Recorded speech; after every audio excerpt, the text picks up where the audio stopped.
My plan for today's webinar is first to give just a very brief introduction to informational text in the Common Core State Standards, and very briefly talk about some of the potential, and then I'll focus mainly on 6 possible pitfalls in addressing the Common Core State Standards for informational text. And I will leave hopefully about 10 minutes at the end of the webinar for any questions or comments that you might have. And thank you for taking the time to join me today. Okay, so as many of you probably know, the Common Core State Standards have invoked the distribution of texts that the National Assessment of Educational Progress, or NAEP, has used starting in their 2009 reading framework. So as you can see from the slide, in 4th grade, which we've interpreted as, the elementary grades, about 50% of everything that children read is supposed to be informational text. By 8th grade, the majority, 55% of what students read should be informational text. And by 12th grade, as you can see, the expectation is that a full 70% of everything students read in school should be informational text. This is a massive change at the elementary level for certain.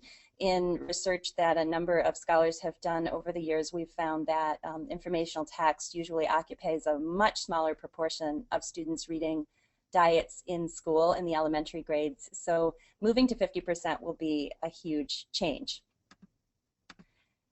The proportions for writing were also derived from the NAEP framework for 2009. And as you can see here, about 30% of what students should be writing in the elementary grades is expected to be persuasive text, which broadly speaking, for the purposes of this presentation, I'm going to put under informational. Then 35% of what students read should have its primary purpose of being to explain. A term that's used in the standards is informative explanatory text. For that, roughly a third of student writing. And finally, just over a third should be reading to convey experience, which many of us have interpreted as meaning narrative writing. Conveying experience is a primary purpose of narrative. Again, this is going to be a major change in the distribution of writing for students in most U.S. schools. Not only is there an increased amount of informational reading and writing that it's expected to go on in U.S. schools based on the Common Core State Standards, but there are increased expectations for what students should know and be able to do with informational text. When you go through the standards, you're going to find informational text-related standards in several areas. First of all, there are the standards called reading informational text. So that set of standards is certainly applicable here. Within the writing standards, you'll find that the standards for writing aren't broken down into literary versus informational. But within the standards for writing, you'll see that there are specific standards that relate to persuasive writing, as well as informative explanatory writing, and of course also narrative. There are standards as well for speaking and listening that deal very much with informational text, for example, in listening to informational presentations. There are standards in the language strand of the Common Core State Standards that are very applicable to informational text, such as the standards that deal with deriving understanding of word meaning. And finally, in grades 6 through 12, when the standards are broken out separately for English language arts and literacy in several subjects, you'll find that the literacy in several subjects standards have a number of additional standards that relate very closely to informational text. So there has been a great increase in the expectations of both amount of informational text reading and writing and what students know, should know and be able to do with respect to informational text. There's a lot of potential in my view. I mean, those of you who know my work won't be surprised to hear I was very pleased to see so much emphasis on informational text in the Common Core State Standards, and I think there is a lot of potential here. I'm, for purposes of brevity, just going to talk about 4 areas where I see some real potential. The first is that this emphasis on informational text K-12 may result, if we do it right, in a greater continuity for students in the text that they experience across grade levels. In the past, in the U.S., students have sort of had many students have had a jarring sort of experience where they're primarily reading and writing a lot of narrative text, and then sort of all of the sudden are expected to do a lot of meaning making and a lot of writing of informational text. In this new model, we should see more consistency from grade level to grade level, and hopefully students not experiencing this jarring change in the text that they experience in school. A second major potential of increased experience with informational text would be that this might better prepare students for the reading and writing demands of college career and citizenship. The standards document itself does reference research and panel work that suggested that the ability to read and write informational text is very important to success in college and career settings. There's not a lot of emphasis placed, they're called college and career ready standards, so there's not as much emphasis in the title on citizenship, but I think that that's at least as important, that being an active citizen and an informed citizen in our society is greatly facilitated if one is an effective reader and writer of informative, explanatory texts and informational texts in general. So I see that as a potential. A third potential is that it is documented at many grade levels that text can help build content knowledge. Not alone, as I'll talk about later, but in concert with other kinds of experiences, text can be a really important tool to building knowledge in specific content areas.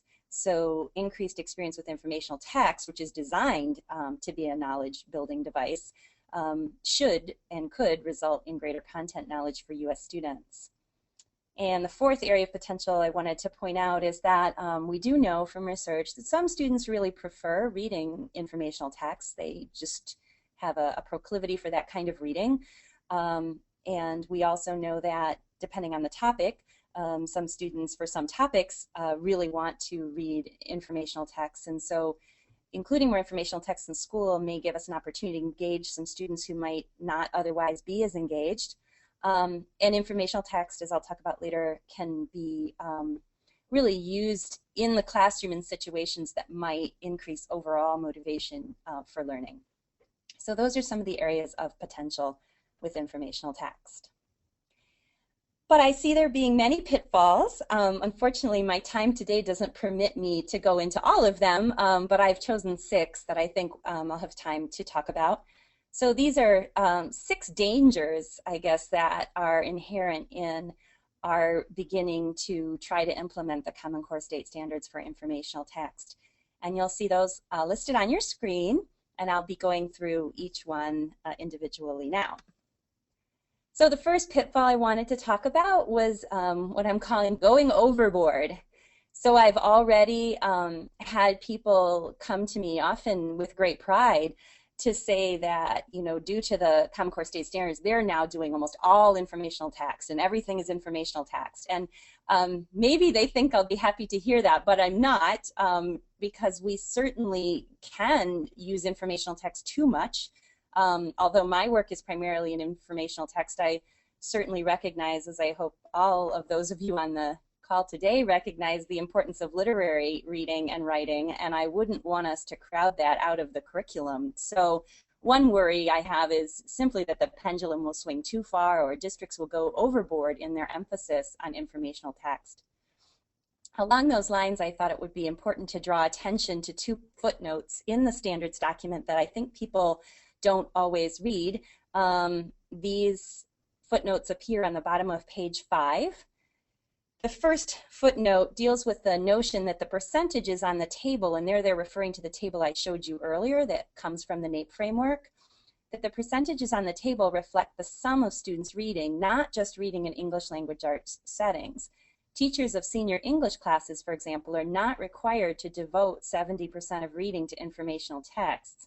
Rather, 70% of student reading across the grades should be informational. This is really important because there's been some misinterpretation along these lines, and we're really just needing to remind ourselves that we're looking across the entire school day. So one can assume that in science classes, for example, there probably won't be a ton of literary reading, that means that in English language arts classes, there actually needs to be a lot of literary reading in order to hit the required percentages. So these percentages are really to be interpreted in a whole day context for each grade. And then footnote 2 really makes the same or a similar point, but with the proportions devoted to different kinds of writing. So if we keep those footnotes in mind and think very seriously about the proportions in the table, hopefully we won't shift to too much informational text. Another danger or pitfall related to going overboard is that I worry that the rigor of these standards and the many expectations that they have related to text might lead some teachers to neglect hands-on experiences. This would be a big mistake for content learning. For example, to take the area of science, in order to begin to address the next-gen standards for science, there obviously needs to be a lot more than text involved and many hands-on experiences for students.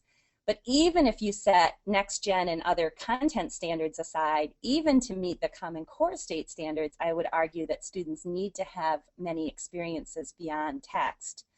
So for example, at grade 5, one of the writing standards asks that students recall relevant information from experiences or gather relevant information from print and digital sources. So right there, the notion that students need to have experiences related to what they're writing in order to draw on them. So if they're writing a text, for example, in science, to be able to recall relevant information from their hands-on investigations is really important. Another example comes from the speaking and listening standards at grade 2. One of the expectations is that students will be able to tell a story or recount an experience, so for example an experience doing a hands-on investigation in science, with appropriate facts and relevant descriptive details. So again, experiences are entailed even in the Common Core state standards and certainly are necessary to meet standards in other areas such as science. I'm going to move now to a second pitfall, which I'm calling disrespecting the range. So the Common Core state standards have chosen to use the term informational text very, very broadly, more broadly than I used it in my own past work, and somewhat more broadly than it's used even in the NAEP framework, which I'll get to in a minute. So this term is used quite broadly. In fact, really for reading, there are just the two broad terms, informational text and literary text. And of course, if we divide all the texts in the world into two categories, those categories are going to, by definition, be quite broad. So it's important for us to realize that underneath that broad term, informational text, there are really many different types of text. This is what the Common Core state standards lists as included under informational text for grades K to 5. Biographies and autobiographies, books about pretty much any content area, which I assume would include not only informative explanatory text, but other text types, such as persuasive, for example, persuasive text types. Technical text, including directions, which for the purposes of this presentation, I'll be calling procedural or how-to text. Forms, information displayed in graphs, charts, or maps, and digital sources on a range of topics. So you can see there's a lot included under informational text for grades K to 5. As you can see from my note there, it's important to realize that this is a little bit different than what falls under informational text in the NAEP 2009 framework. So for those people who got used to that framework, it's just important to recognize a few differences. So in the NAEP 2009 framework, what they called literary nonfiction, which included things like biography, actually were placed under literary text. In the Common Core state standards, those are placed under informational text. So there is a little bit of a difference, making the view of informational text in the Common Core state standards even a bit broader than in NAEP. For grades 6 to 12, what you have on your slide there is a direct quotation from the standards in terms of what's included under informational text. As you can see, again, lots of different text types involved, exposition and argument, also a range of functional texts. and then, you know, essay, biography, memoir, and so on. And again, a little bit different than what falls under the NAEP framework, a little bit broader. So there are many kinds of text underneath informational text in the standards. And in my view, a pitfall is that we won't pay attention to this really broad range, that will either gloss over the differences among these different types of text, or we will spend a high proportion of time on one of these types of text to the neglect of another. To kind of help illustrate why I think this is such a danger, I'm going to engage you in a thought experiment. If I were with you in the same room, I would have actual texts for you to look at in your hands and on the screen. But given our format, I'm going to ask you to instead imagine 3 texts. The first text I want you to imagine is a text called All About Orchids, which is an informative explanatory text about orchids. The second text I want you to imagine is called How to Care for Orchids. That would be a procedural or a how-to text designed to help people actually grow and maintain their own orchids. And the third text I want you to think of would be called the Save the Borneo Orchids, and this would be a persuasive text designed to encourage people to preserve the habitat of the many endangered species of orchids on Borneo. So what I want you to do for just a minute here is to, with your keyboard or with a pencil, to write down some of the features you would expect to see in each of these 3 texts. What features might All About Orchids have? What features might How to Care for Orchids have? And what features might Save the Orchids have? So if you could go ahead and write down some of those text features that you would expect to see. Okay, I'm sure you could go on, but I'm going to stop you here just so we can move along here. So I'm guessing that in the 3 columns you wrote 3 fairly different sets of text features. For example, for All About Orchids, perhaps you noted that you would expect there to be a diagram or diagrams of orchids. Maybe you expected there to be some information about classification, classifying orchids and different kinds of orchids. Perhaps you expected to see an index or headings or other tools to help us navigate the text, and so on. For How to Care for Orchids, I would expect that you wouldn't have expected any of the things that I just listed for All About Orchids. I think there you might have written down something about materials that are needed in order to care for the orchids, steps that one would take from beginning to end to both begin to care and then maintain care for orchids.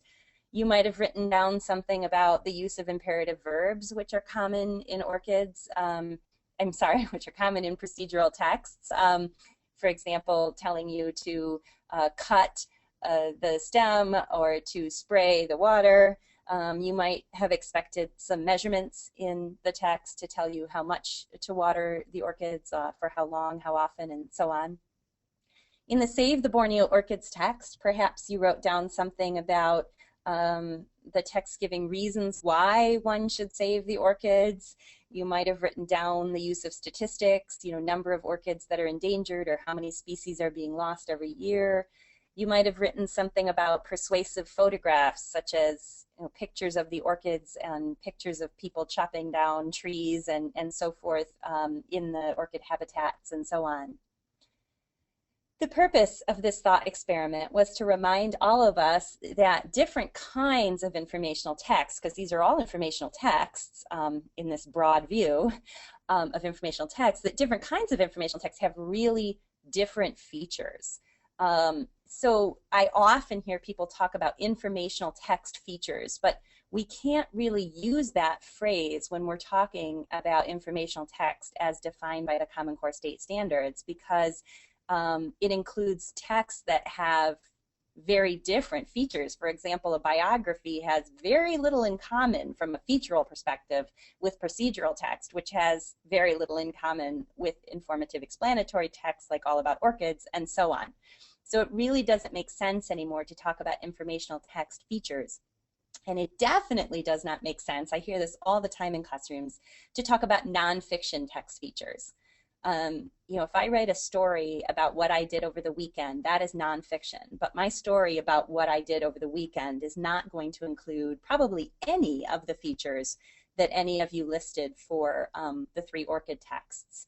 So we do, as a field and in classrooms, need to stop using broad phrases like nonfiction text features or informational text features, which don't really have a clear meaning. And instead, we need to get down to narrower text types that fall underneath the broad umbrella of informational text. In addition to having different features, different kinds of informational texts are actually read and composed differently, at least by skilled readers and writers. I just want to give 2 examples to support that point. Let's take the case of previewing. So when you preview, say, a romance novel, you are maybe reading the back cover, possibly reading the first page or 2, and maybe flipping through the book just to get a sense of the length and the density. But that's really about all the previewing you would do for a romance novel, right? So that's on the literary side of things. Now let's take the previewing that you might do for an informative explanatory text like All About Orchids. When you preview that, you're probably going to do more than you would do for the romance novel. You're probably going to read, again, maybe the back cover if it's a book. But you're also going to be flipping through, looking to see whether the text is likely to have the information that you want or need to know. You might be trying to get some kind of sense of the structure or organization of the text, where you might look for what you want to read, and so forth. That kind of previewing is in turn very different from the kind of previewing you might do for a procedural text. So suppose that you had a procedural text on how to do a specific science investigation. My guess is that when previewing that, you're looking at something quite a bit different, which is you're looking to see what materials do I need, what equipment do I need, how long is this likely to take, and perhaps what kinds of inquiry question or questions might this investigation address. So you see, there is one thing going on there, that's previewing, but it's going on quite differently depending on the type of informational text. To look now at the writing side of things, when we're writing an informative explanatory text like the All About Orchids text, as we write, at least as good writers, we're doing lots of research, right, at the same time. We're gathering information, we're writing some, we're probably going back, gathering some more information, writing some more. It's what I call the research sandwich, the move between research, writing, and so on. Now consider how you might engage in the process if what you were writing was a procedural text, such as how to engage in a specific science investigation. If you were writing a procedural text, you would really engage in the process quite a bit differently. You're likely to actually do the procedure and take notes as you do it. Then from those notes, you're likely to write up the actual procedure. You are fairly likely, if you're a professional writer, to then have someone else try out the procedure, as for example cookbook writers often do, right? They write out their recipes while cooking and then have those tried out by people who have never before made the dish. So you can see that the role and process of research for composing a procedural text is different in important ways from the role and process of research that's likely to occur for an informative explanatory type of text like All About Orchids. So again, it suggests that we're going to miss some important teaching opportunities for our students in reading and writing if we just stay at this broad umbrella phrase of informational text without getting into more specific kinds of informational text, such as persuasive, procedural, and informative explanatory.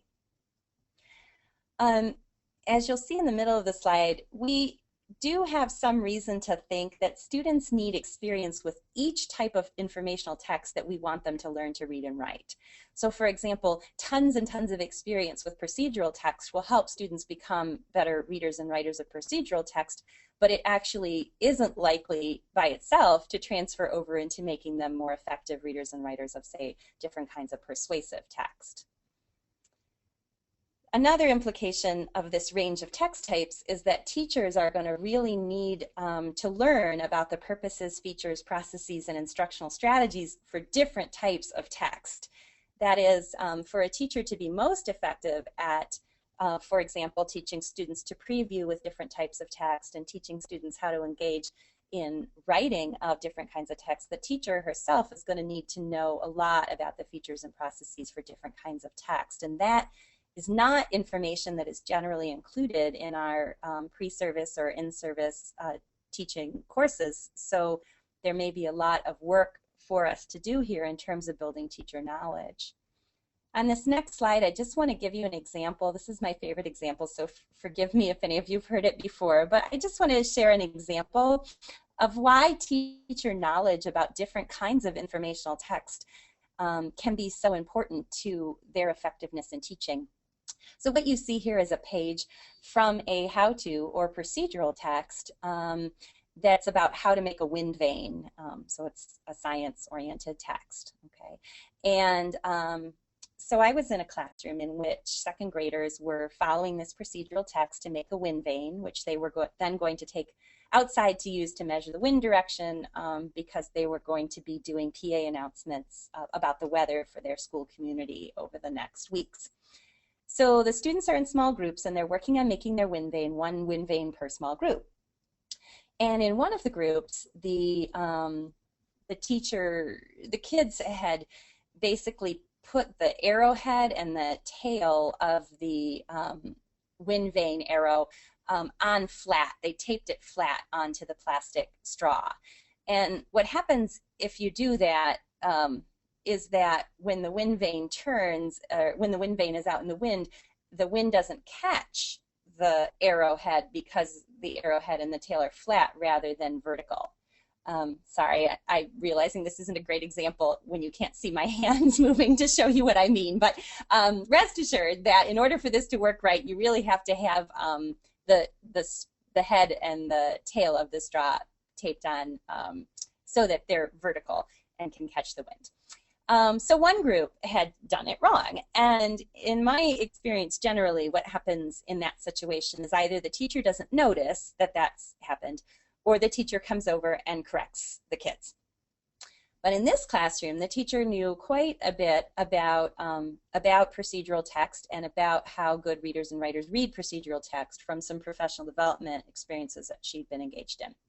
So when she went over to the group that had put the arrowhead and tail on wrong, she said, you know, I want to share something with you. She said something like this anyway. Good readers, when they're reading a how-to or a procedural text, after each step, they stop and they compare what they've done to what the picture shows. And I just want to suggest that you might want to try that. And then she stepped away. So the kids stop, they think about what she said, they look down at what they've made, they look at the picture for I think the first time, compare what's in the picture to what they've done, and then recognize that in fact they've put the arrowhead and tail on wrong. What I like about this example is the fact that I think the kids learned more about how to be good readers and writers of procedural text from the way the teacher coached them than they would have if she had either not seen it at all or had just simply come up and straight out corrected them. And I believe that teachers who are armed with a better understanding or awareness of the types of features and strategies associated with different kinds of informational text will be able to provide that better quality instruction and coaching. So one pitfall we have to really look out for is asking teachers to engage in this complex kind of teaching of a variety of kinds of informational text without the kinds of professional development and pre-service preparation that they need to be able to deliver it. The next pitfall I want to talk about is disregarding engagement, much as I perhaps am in this presentation. So the first point here is that engagement is really necessary in order to do the hard cognitive work that is associated with comprehending and composing. And to illustrate this point, I want to share a study led by Laura Jiménez.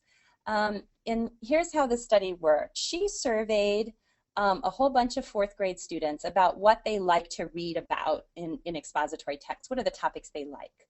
And then she identified a set of students who had inverse reading interests. Half of the students really enjoyed reading texts that were on robots or robotics, but didn't particularly report liking reading texts about working animals. The other half of the students loved reading texts about working animals, like donkeys and so forth, but really didn't report interest in reading texts about robots or robotics.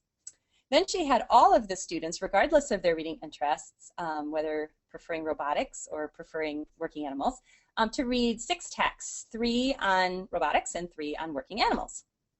Okay?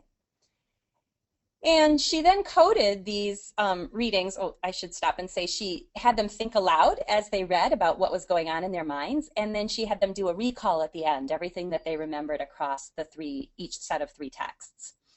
And she coded these think alouds and recalls blind to condition, meaning she didn't know whether this was a student who you know, preferred to read about robotics or a student who preferred to read about working animals. Okay.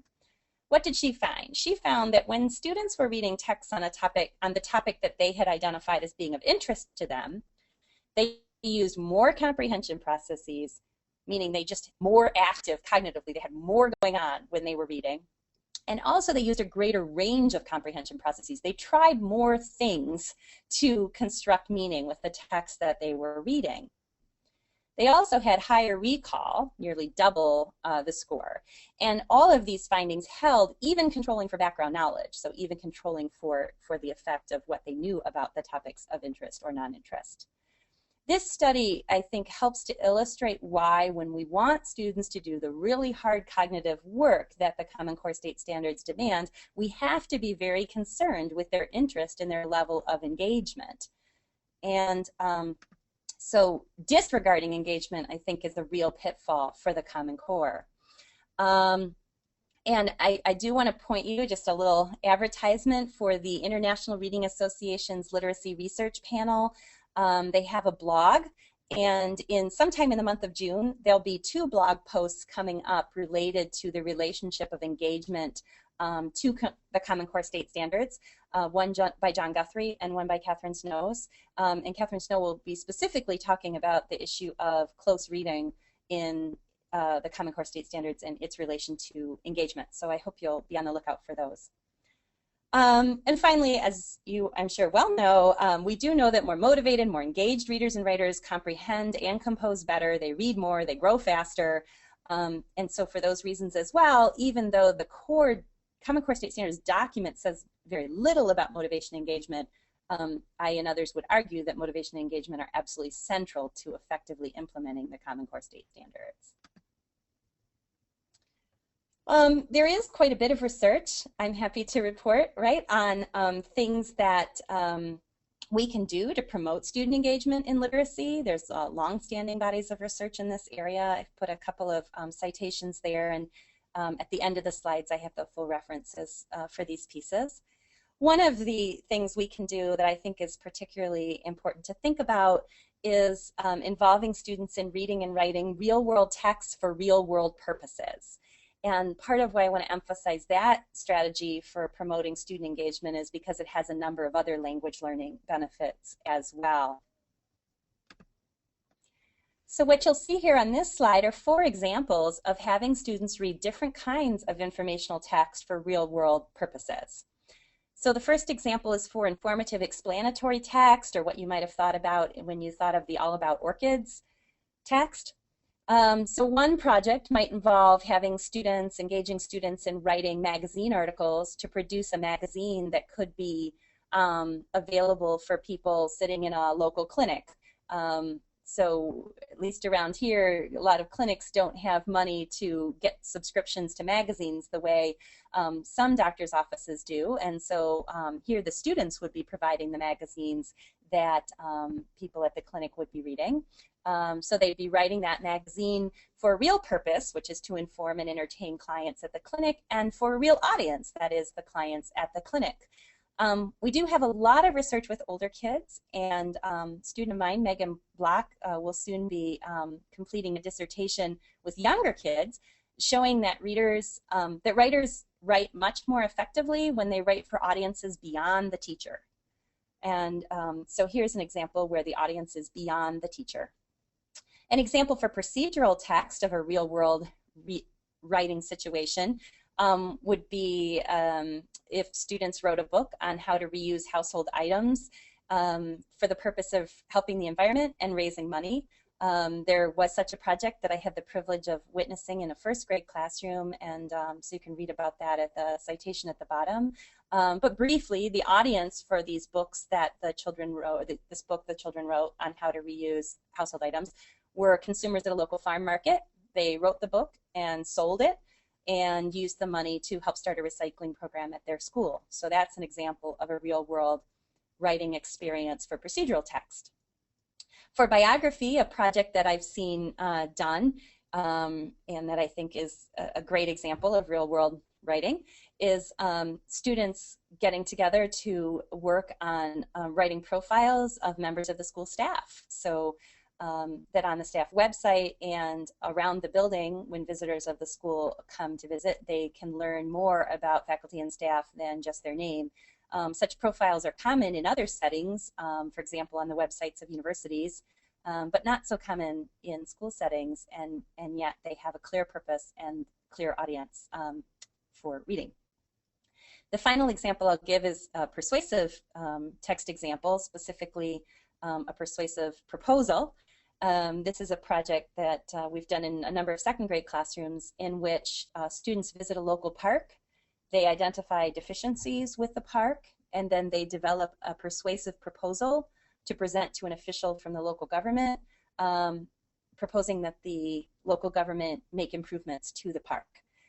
So again, what you see here is students writing a real informational genre, one that occurs in the world outside of schools, for a real purpose and a real audience. This recommendation that I'm making as one strategy for increasing engagement for students is very consistent with the Common Core state standards. For example, the anchor standards for writing say, to build a foundation for college and career readiness, students learn to appreciate that a key purpose of writing is to communicate clearly to an external, sometimes unfamiliar audience, and they begin to adapt the form and content of their writing to accomplish a particular task and purpose. I would argue that in order to actually enact this in classrooms, we have to have many more kinds of writing tasks with informational text, and we need to have much more often have external and even unfamiliar audiences for whom students are writing informational text. The next pitfall I'd like to talk about is a pitfall of separating the language arts. So as you know, the Common Core state standards are organized such that they separate the reading standards from the writing standards. They separate those standards from the speaking and listening standards and from the language standards. While organizationally I completely understand why this is done this way, we just need to be careful to make sure that it doesn't exacerbate what's already a problem in many U.S. classrooms, and that is the separation of reading and writing. So in many classrooms that I'm in, reading happens in one part of the day. Sometimes it's called the reading block, sometimes it's called the literacy block. And writing, often called the writer's workshop, happens in a different part of the day. And not only that, but often what I see go on in the reading block bears little or no relationship to what's happening in the writing block. So for example, the mini lessons in the reading block aren't carried through, or the threads aren't carried through into the writing block. If we choose to treat the Common Core state standards for reading and writing entirely separately, I think we'll miss some very important opportunities. Here's an example. There's a reading standard for grade 2. This is standard 8 for the reading informational text standards, that says describe how reasons support specific points the author makes in a text. Well, also for grade 2, over in the writing standards, standard 1 asks that students write opinion pieces in which they, if you skip ahead a little bit, state an opinion and supply reasons that support the opinion. So what you can see here is a tremendous opportunity, right, to have a synergy in the reading and writing instruction that you provide, such that both in reading and in writing there's emphasis on making points or stating opinions and then giving reasons to support those opinions. So we want to really read across the standards and teach across the modalities, taking advantage of these situations where the standards from reading and from writing, or from whichever sets of language arts modalities, are able to really work together to build student knowledge. I think we can also make some somewhat less obvious pairings. So here's an example on your slide. Standard 2 for Reading Informational Text Grade 2 asks second graders to identify the main topic of a text as well as the focus of specific paragraphs or subtopics within the text. Also at grade 2, there's a writing standard, which you've already seen, about writing opinion pieces, in which students introduce the topic or book they're writing about, state an opinion, supply reasons, and so on. So an activity that I believe could simultaneously address both this reading standard and this writing standard is the activity of having students do information book or informational article reviews. Now, as you might expect, for the purposes of engagement and genre learning, I would argue that there needs to be a real-world purpose for the article or book reviews that students do, that there needs to be a real audience for those reviews, and I think those are a real audience for reviews is pretty easy to find. And that students will need to be, of course, shown lots of model book reviews that have been written for or by children. And then a template for the reviews, as you can see on the screen, would include some pieces that would help to address the two standards that I just showed you. So, for example, a good book review is quite likely to report the topic of the book or article and to report the subtopics within the book, or if it were an article review, within an article. And so you can see there that there's an opportunity to address that reading standard. A good book or article review is also very likely to give an opinion about the book or an article and give reasons to support that opinion, and those, as you can see, are well aligned with the writing standard that I showed. So we can design activities, I think, that enable us to simultaneously address reading and writing standards, even reading and writing standards that we might not have thought of as going together. The next pitfall I'll talk about is abandoning some of what we know. So we all know that the purpose of standards is to dictate the ends, that is what we want students to know and be able to do, and not the means, that is not how to get students to know and be able to do those things. And yet I'm encountering some somewhat disturbing things in which, well, for example, more than one person has said to me something along the lines of, well, you know, we're not teaching comprehension strategies anymore, you know, because of the Common Core. And I think, no, I don't know. I don't know why, because of the Common Core, we wouldn't teach reading comprehension strategies anymore. We have a huge volume of research to suggest that reading comprehension strategies are effective at improving comprehension of informational text, and for that matter, of other kinds of text.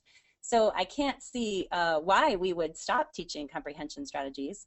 And in fact, a number of the standards, really, it's hard for me to understand how one could teach those standards without teaching students to use comprehension strategies. So we don't want to abandon something we know, which is that teaching comprehension strategies is effective due to the standards.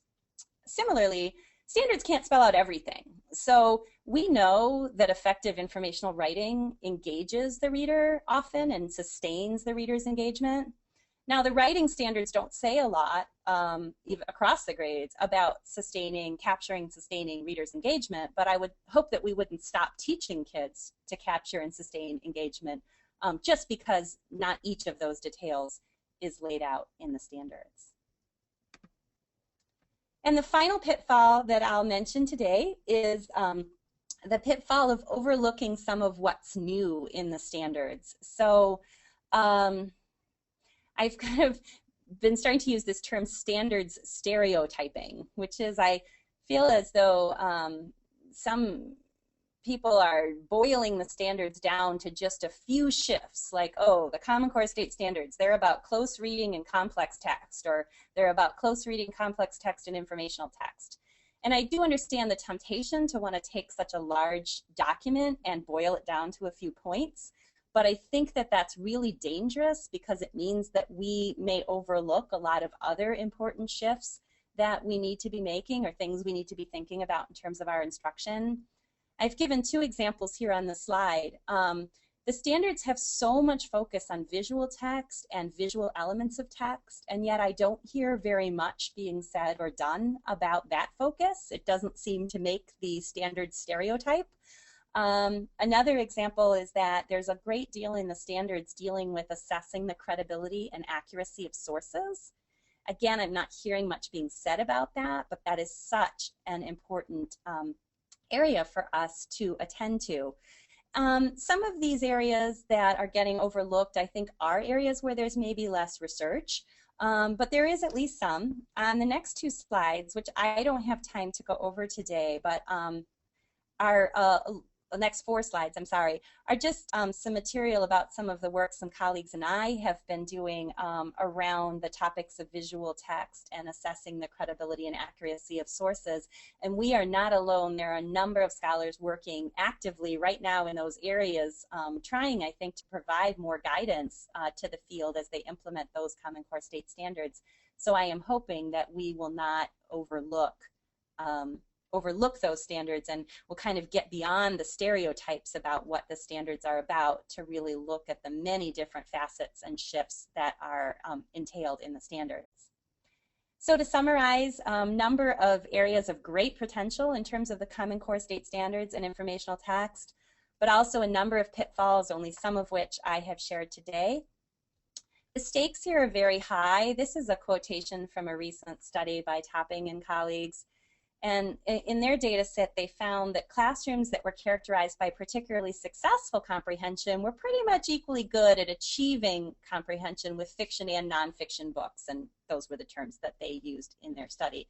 But the classrooms that weren't very good at teaching comprehension were really particularly poor at supporting students' comprehension of nonfiction. So we have to be particularly worried, I think, about providing the kinds of supports that students need in order to be able to be effective comprehenders, composers, and meeters of the standards with respect to informational text.